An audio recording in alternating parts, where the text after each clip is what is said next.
Tonight, your neighborhood good golf dealer joins the golf companies in presenting a new program. So welcome to all of you from the Good Golf Dealers of America. Welcome to the Motion Picture Stars' own radio program, the Golf Screen Guild Show. With Jack Benny, Joan Crawford, Reginald Gardiner, Judy Garland, Oscar Bradley, and Hollywood's favorite master of ceremonies, George Murphy.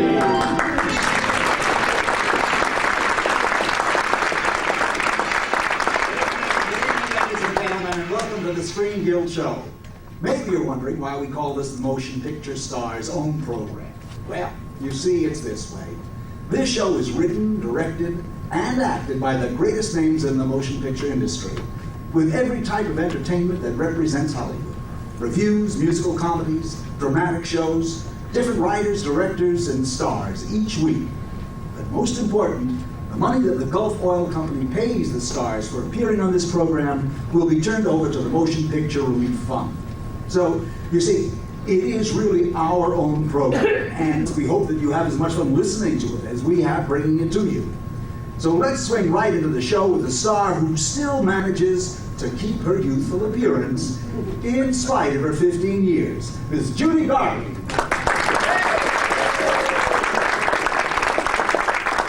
Well, thanks, Mr. Murphy. Isn't it swell? Isn't it great? Oh, you said it, Judy, and you're the first star to appear on the Screen Guild Show. Oh, gee, Mr. Murphy, aren't you excited? How many people do you think are listening to us? Well, Judy, I Can they hear us all over the country? Well, I suppose. Do you think they're listening and enjoying everything? Wait a minute. If you stand still for just a minute, I'll tell you.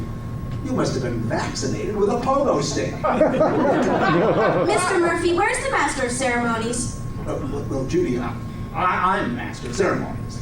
Oh, I thought the Master of Ceremonies was supposed to be funny. Well, it just so happens that I'm the Master of Ceremonies, and I can be just as funny as the next one. Oh, gee, have they already decided on the next one? Judy, darling, how about your song? Oh, well, would you like me to read you a letter I've been writing? Well, if that'll get us into your song, be my guest. All right. I start. Dear Mr. Gable, I am writing this to you, and I hope that you will read it so you'll know. My heart beats like a hammer, and I stutter and I stammer every time I see you at the picture show. I guess I'm just another fan of yours, and I thought I'd write and tell you so.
I guess it was because you acted so natural-like.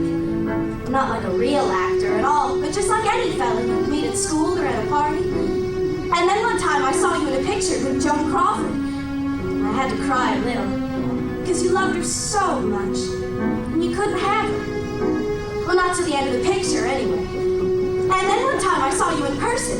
You were making a personal appearance at the theater, and I was standing there when you got out of your car, and you almost knocked me down. Oh, but it wasn't your fault. Well, I was in the way. But you looked at me, and you smiled. Yeah, you smiled right at me, as if you meant it. And I cried all the way home just because you smiled at me for being in your way. Well, I'll never forget it, Mr. Gable. Honest Injun. You're my favorite actor.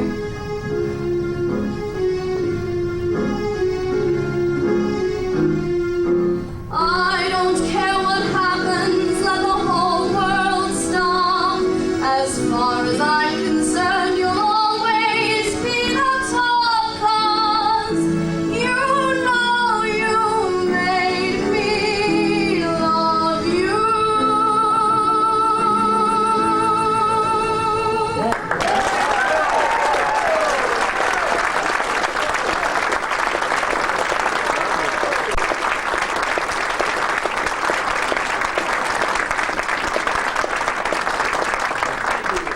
Thank you, Judy Garland. That was certainly sweet. Thanks. And don't forget, I want to meet all the stars on the show tonight. All right, you stick around and I'll introduce you to Joan Crawford. Joan Crawford? Gee, I've always wanted to meet her. Really? Will you introduce me to her? I certainly will. Gosh, Joan Crawford. And you know what? I'll introduce you to Jack Benny, too. Oh, gee, Joan Crawford.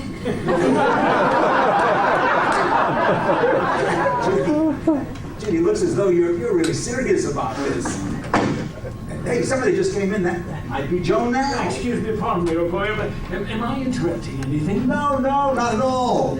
Oh, well, then I must be in the wrong place. Goodbye. Hey, wait a minute. Yes. It's Reggie Gardiner, folks. Well, Reggie, it's always really a pleasure to see you here, and it's awfully nice of you to be on this first program, in spite of your broken arm. Oh, my arm is much better, thanks. In fact, it's practically healed. Well, then why don't you take off the sling? But it's holding up my pants. You don't understand. You see, I can't afford a butler. That's frightful, isn't it? Say, Mr. Murphy, when are you going to introduce me to Joan Crawford? Judy, I'll introduce you to Joan Crawford just as soon as she gets here. Well, hasn't Joan been here yet? No, and we're waiting for Jack Benny, too. He just finished his own program, and right now he's in a police car. Really? I heard his show, but I didn't think it was that bad. you know, I heard a lot of radio programs while I was lying in the hospital with my broken arm. In fact, that's all I did. I didn't get any sleep at all. You see, being in one room so long brought back my old phobia of believing that all the furniture and everything in the room was alive. Well, that is with the exception of my night nurse, of course. She definitely wasn't alive. I'm sorry to hear that, Reggie. Mr. Murphy, don't forget You're that... going to meet Joan Crawford just as soon as she gets here, and not before. Here I am, George. You to relax. Why, it's Jack Benny.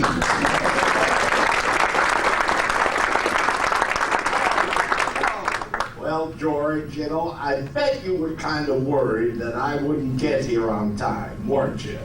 No, we weren't worried, Jack, at all.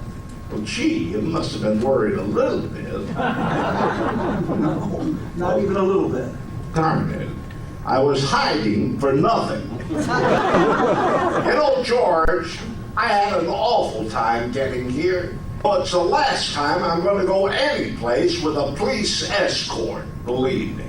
But, Jack, I should think you'd feel flattered. I mean, it's quite an honor to have them send a police car for you. Police car? Nothing. They sent 2 cops on motorcycle, and I had to run between them. Say, George, I'm not the first one here, am I? Who else is on the show tonight? Well, there's Judy Garland. Oh, Judy. And Reginald Gardiner. Oh, Reggie. And Joan Crawford. Oh, boy. No, George, a funny thing about Joan Crawford. I know nearly everybody in Hollywood, yet I've never been able to, I've never had the pleasure of meeting Miss Crawford. Yeah. See, we've been at the same places at the same time, like the Rose Bowl and America, but we never come to rub elbows. Is that so? Not that I recognize her elbow, of course. You know, really, George, I'd love to meet Miss Crawford. Well, Jack, your desire is about to be fulfilled. Ladies and gentlemen, Miss Joan Crawford. Cheers!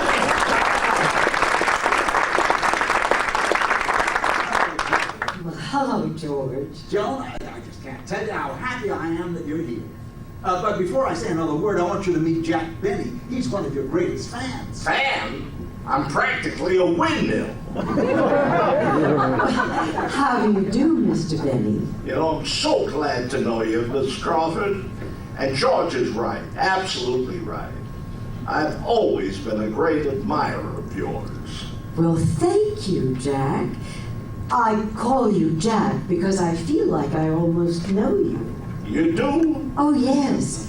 I've heard Fred Allen speak of you so often. Oh, you have? Well, stop staring at me. I'm sorry. Yeah, now listen, Miss Crawford. You know, Allen has been saying a lot of things about me, but don't believe a word that comes out of his nose. Really, he's just an old fuff. Well, Jack, I hate to take sides, but I listen to your program nearly every Sunday, and I've heard you say some pretty awful things. About Allen? No, just some pretty awful Gee. Well, it's nice to know you listen anyway. Oh, and by the way, Joan, you don't mind my calling you Joan, do you? Oh, I know, not at all. You know, it's such a short program, and if you can save a syllable here and there, they add up. Now, I started to say, Joan, I saw your latest picture, The Shining Hour, and I thought that you... Joan. Oh, yes. This is Judy Garland, and she's been so anxious to meet you. Oh, hello, Judy. Gosh, Miss Crawford, you're my favorite star. Yeah, isn't the child cute? You know, Joan, as I was saying... Oh, thank you so much, Judy. Yeah, well, now for The Shining Hour, Joan. Your performance... Gee, Miss Crawford, when I grow up, I want to be just like you. You know, Joan, your performance... And I will be too someday. Judy, sweetheart, you're getting in my hair. But I won't get lost. Well, goodbye, Miss Crawford. Goodbye, Judy. I'll see you later. Yeah, you know, Joan, cute kid, isn't she? Anyway, you know, I've been trying to tell you how I enjoyed your performance so much in The Shining Hour and a Half. It was really delightful.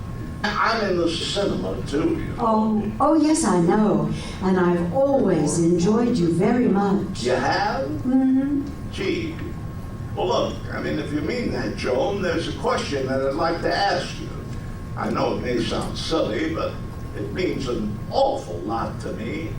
I mean, to my career. Well, I hope I can help you, Jack. Well, what is it? If I'm as good in pictures as we think, why don't they ever cast me as a lover?